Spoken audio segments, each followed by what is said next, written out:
Hello guys, എല്ലാവർക്കും മഹാലക്ഷ്മി പുത്തൻ promo വിശേഷങ്ങളിലേക്ക് സ്വാഗതം. അപ്പം ഇന്നത്തെ ഒരു പ്രൊമോയിൽ നമ്മുടെ ലേഖ മഹാലക്ഷ്മിയോട് പറയുന്നുണ്ട്, മഹിയെ ഞങ്ങൾക്ക് വിശ്വാസം തന്നെയായിരുന്നു, പക്ഷേ എപ്പോഴൊക്കെയോ മനസ്സിലൊരു കരട് കയറി കൂടി, അത് ഒന്ന് വ്യക്തമാക്കാൻ വേണ്ടിയാണ് ഞങ്ങൾ ഇങ്ങനെ ഒരു നാടകം കളിച്ചത് എന്ന് പറയുന്നുണ്ട്. അപ്പം തന്നെ നമ്മുടെ മഹാലക്ഷ്മി കണ്ണൻ്റെ അടുക്കൽ വന്നിട്ട് പറയുന്നുണ്ട്, കണ്ണേട്ടനും ഇതിന് കൂട്ടി നിൽക്കുകയായിരുന്നല്ലേ, എന്നാലും ഞാൻ ഇത്രയും കണ്ണേട്ടനെ പറ്റി വിചാരിച്ചിരുന്നില്ല എന്നൊക്കെ പറഞ്ഞ് ഭയങ്കര സങ്കടപ്പെടുന്നുണ്ട്. മിക്കവാറും ഇനി മഹാലക്ഷ്മിക്ക് പണ്ടത്തെ പോലെ നമ്മുടെ കണ്ണനെ സ്നേഹിക്കാനോ ഒന്നും തന്നെ സാധിച്ചെന്ന് ഇനി വരില്ല. ഇനി കണ്ണന്റെ അടുത്തേക്ക് തന്നെ പോകണമെന്നും അങ്ങനെയും ഇല്ല കേട്ടോ. നമ്മുടെ മഹാലക്ഷ്മി ആ ഒരു മനസ്സങ്കടം കൊണ്ട് വേറെ എവിടേക്കെങ്കിലും ഇറങ്ങിപ്പോകാനും മതി. അപ്പുറത്ത് നമ്മുടെ കമലേശ്വരത്ത് മേഘനാഥനും മഞ്ജുവും കരുണയും നമ്മുടെ ദുർഗാമ്മയും കൂടി ആഘോഷങ്ങളൊക്കെ തുടങ്ങിക്കഴിഞ്ഞ് പടക്കം പൊട്ടിക്കലും ആഘോഷം വേണ്ട ബഹളം.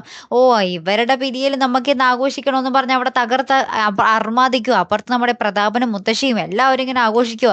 അപ്പം നമ്മുടെ പ്രതാപന്റെയും മുത്തശ്ശിയുടെയും ഈ ഒരു ആഘോഷവും സന്തോഷമൊക്കെ കണ്ടിട്ട് നമ്മുടെ മോഹിനിയമ്മയ്ക്ക് ഭയങ്കര സങ്കടമായിട്ട് നിൽക്കുന്ന ഒരു രംഗവും ഇതോടൊപ്പം തന്നെ കാണിക്കുന്നുണ്ട് കേട്ടോ കൂട്ടുകാരെ. എന്തായാലും കാത്തിരുന്നതന്നെ കാണാം. അപ്പം അടുത്തൊരു വീഡിയോ വരുന്നത് വരയ്ക്കും. Good bye.